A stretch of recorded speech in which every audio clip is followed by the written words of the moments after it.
אוקיי, תודה. ואיזה כיף באמת לראות שאנחנו נהיים אימפריה פה. היו לי 2 בקשות מהקהל לעשות ההרצאה הזאת באנגלית, אז ברשותכם אני עוברת שפה. Okay, so hi everybody again. And today I'm going to tell you about one of my favorite projects, accelerating innovation through analogy. Let's start with this guy. How many of you recognize him? Okay, who? Woohoo! Wow, that was quick. Yes, Thomas Edison, also known as America's greatest inventor.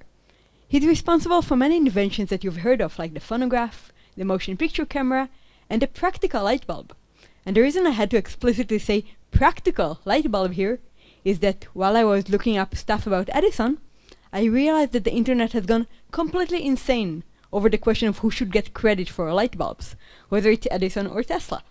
And when I say completely insane, I'm not joking. You can buy a t-shirt supporting your favorite inventor.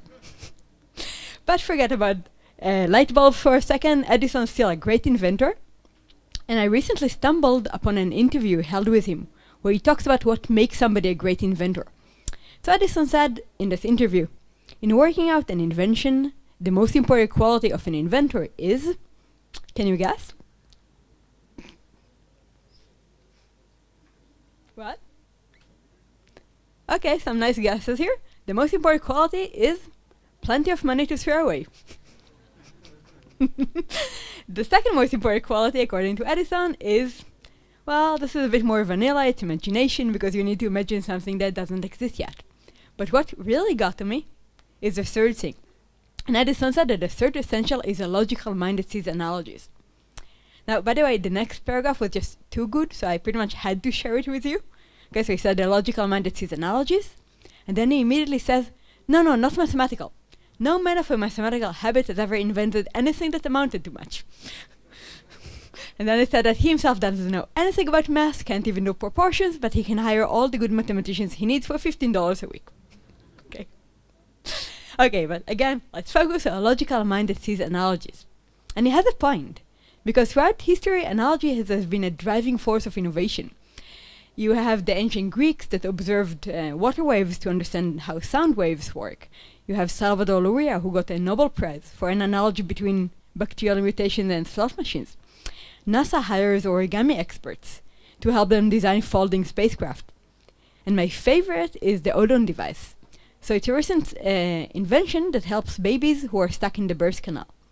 And the great thing about this was invented by a car mechanic in Argentina after watching a YouTube video, how to extract a cork from a wine bottle. Again, this can save like millions of lives, especially in developing countries. The World Health Organization said that this is like the most innovation in this area for centuries.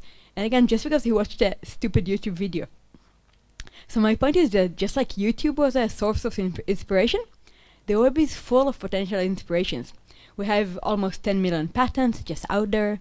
We have scientific publications. We have websites like Kickstarter where people actually just suggest their inventions. And all this data is a huge opportunity for us to mine analogies.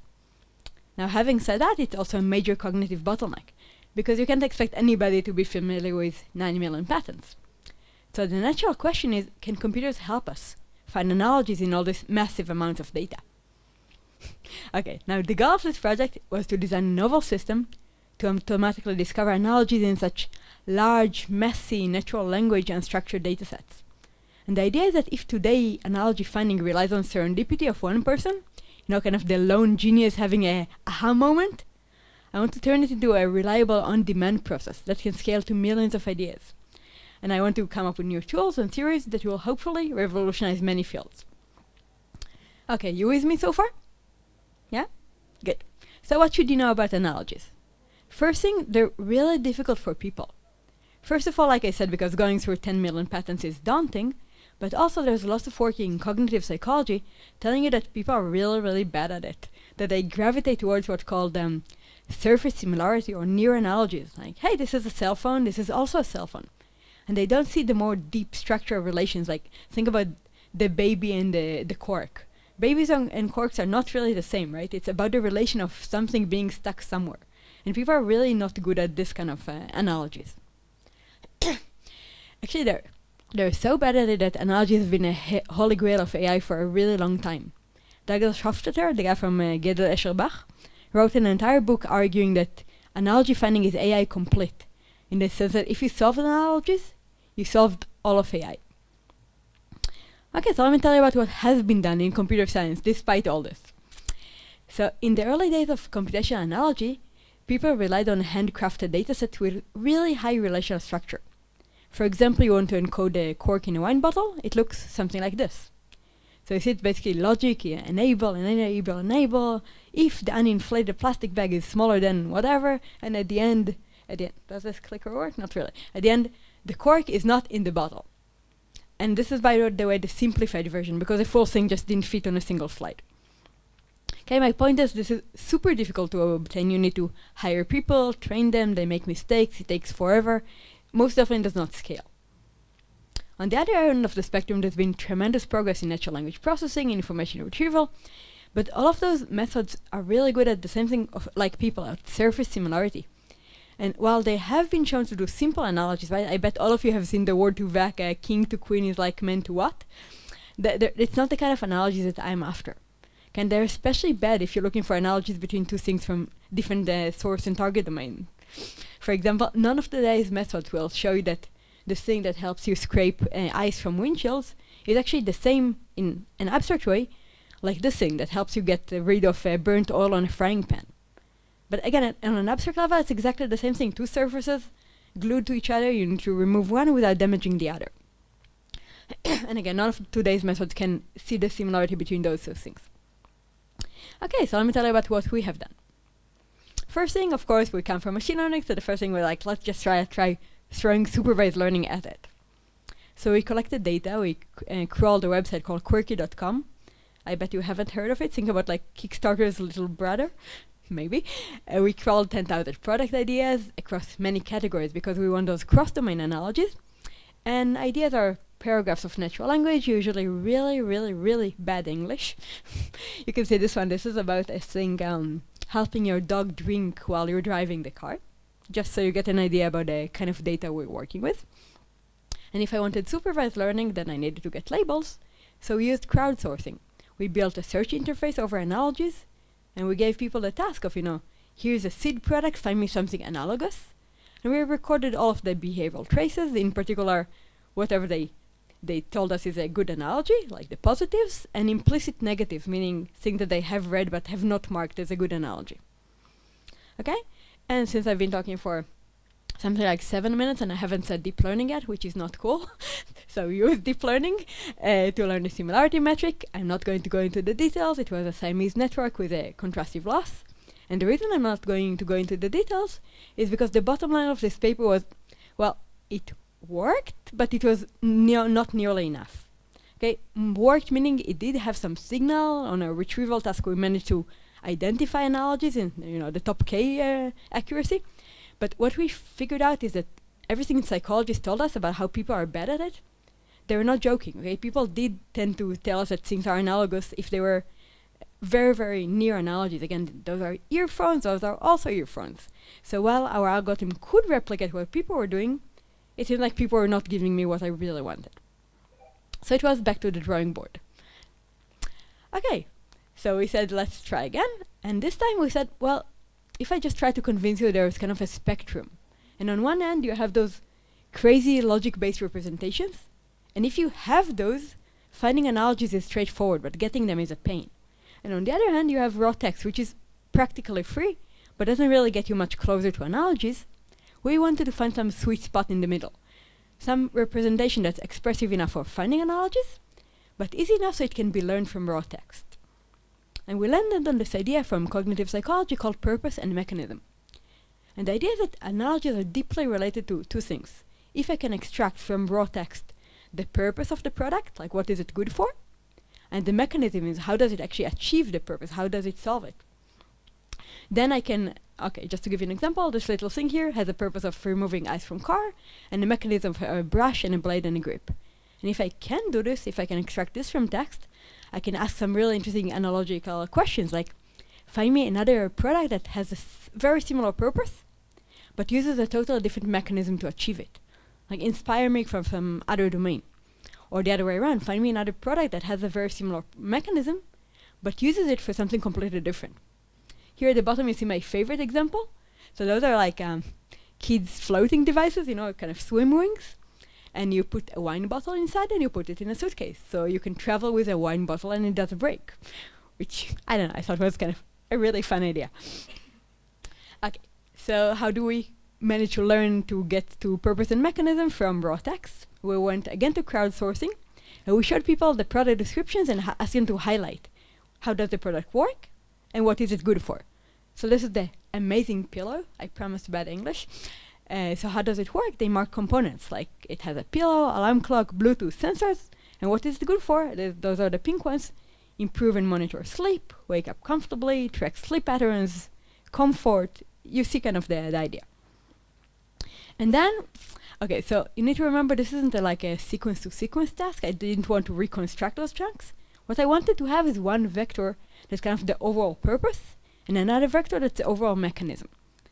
So what we did is a pretty standard trick of aggregating over the K annotations. We took pre-trained word vectors, in this case glove, weighed them by TF-IDF across the workers, and this was our target. And a few more minutes, one more deep network to go. This was a multi-output regression, bidirectional GRU. I'm just going to show you the picture instead of telling you about it. The point is that we're trying to predict one purpose vector and one mechanism vector for each product. Now, one thing I hate about deep learning is how uninterpretable it is. How you're never quite sure that you learned the right thing. So we did try to have a quick reality check. And in this case I said, well, how about if the purpose mechanism vectors, we treat it like a sparse linear combination of words? Okay, so we took those products that were not around in training, like this is a small yogurt maker. We extracted purpose and mechanism vectors, and we said what would be the top 3 words here from the glove embeddings. And top 3 purpose word would be making energy in yogurt, and mechanism would be vacuum, cool, and drums. And while this isn't like the most rigorous analysis I ever did, we did do this trick for quite a few products. And it seems like in general we do manage to, the mechanism words are indeed more mechanistic, purpose words are indeed more about the purpose. So it seems like we're kind of on the right track. Okay, and what I was really excited about here was the evaluation though. And if I told you how exciting the whole thing is for coming up with new ideas, so we actually tested if it helps people become more creative. And we did an ideation task. Okay, so participants were given a product and they were asked to solve the problem in a different way, and we gave them inspiration. For example, this is a cell phone charger case. It has a secondary battery in the case. And we told them to find other ways to solve the same problem, meaning to increase the battery life of your cell phone. And there were 3 conditions. We showed them random products because there's lots of studies about how random is supposed to make you more creative.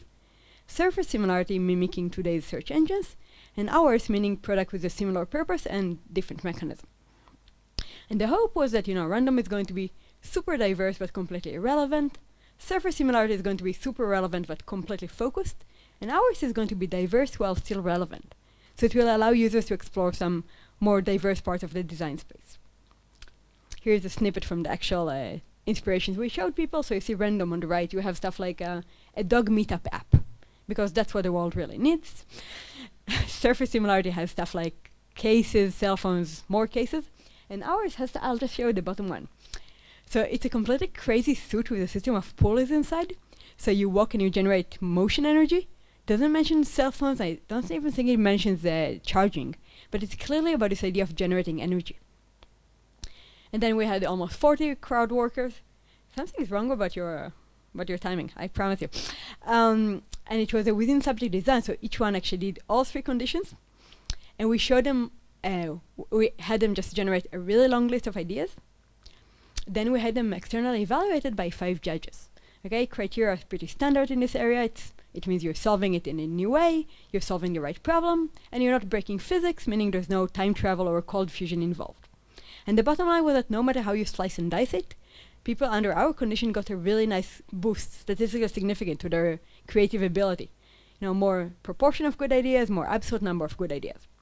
So everything looked awesome. We submitted this to KDD, we got best paper, we decided to extend it in a bunch of ways. We had a variant where we show analogies in research papers, and we actually showed scientists papers from outside your field that made them see useful stuff. I have a student working now on biomimicry, on using nature and inspirations from nature to solve engineering problems. And I have one more extension I want to tell you about. And the idea is that we said, why don't we actually try having this prototype analogy search engine? And then the one thing we just immediately learned is that people really want a way to guide the abstractions. For example, if I show somebody an analogy, they have something about blood, I show them an analogy about water, and then they tell me, no, there's some really important property of blood, and you're breaking it, like I really need this property.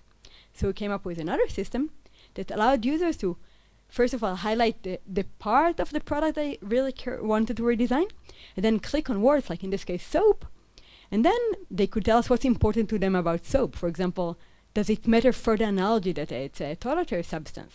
How about chemical properties, like that it's water soluble or a surfactant? How about slippery? Because I can imagine cases where being slippery is important for the analogy and cases where it clearly isn't. Okay, in this case, it's somebody who cares about redesigning a soap dish, so it works with multiple sizes of soap. So soap is clearly not super interesting. Similarly, they can pick the word size and tell me, like, if I show you analogies about different height, different weight, is it good enough for you? And in this case, it really isn't, so they pick spatial quantity. And then it allows them to have more expressive queries, like extendable to different spatial quantity of personal product. And we indeed managed to show them, like, analogies in completely different areas, like how you fit different sizes of soap, how you fit different sizes of tablets. Again, one word about my favorite part, the evaluation. First of all, we make sure that it outperforms baselines, including our own previous work, in finding things that are relevant to the expressive query and domain distant. And then we had people come in and try to work on their own problem. And I'll just tell you my favorite again. This is somebody who came in and his problem was there's too much excess oil on French fries. And he abstracted it to a remove liquid event, then to a separation of liquid event, and the system suggested hydrophobic coating. Now, I probably do not want hydrophobic coating on my French fries. I don't know about you, but it's clearly like a completely new direction for thinking, right? He would have never thought of putting something on the fries, just about, getting rid of the excess oil. Okay, so conclusions. So why should you do this? Because analogies are awesome. They could revolutionize many fields. If you can just search based on deep relational structure, not just shallow keywords. Personal holy grail of mine, I want those ideas to feed back into cognitive theory. Okay, kind of to maybe know more about how we do those analogies. Why now? Because there's an explosion of data and tremendous progress in machine learning and NLP. And what next? Well, we're currently working on more complex representations, on common sense, which is probably the biggest problem we're tackling right now, and on new domains. We're working on patterns. I briefly mentioned biomimicry. And if you have suggestions, well, you know where to find me. Thanks.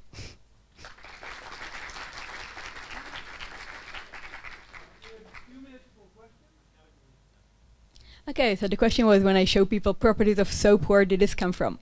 So we tried a whole bunch of places, including ConceptNet and WordNet. ConceptNet, by the way, do you know ConceptNet? It's like a common sense engine that has so much noise in it. The first thing it tells you about soap is often found in prisons. Like, excellent. Probably not useful for my analogy, but excellent. So we ended up using Psych.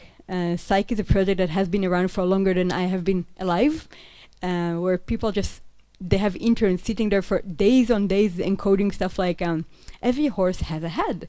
Every horse has at most one head.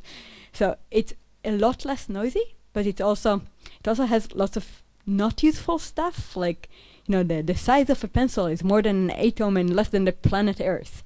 So we had some heuristics for kind of narrowing it down to the thing that there's some chance that are going to be useful for the person, but this is still work in progress, the ranking thing.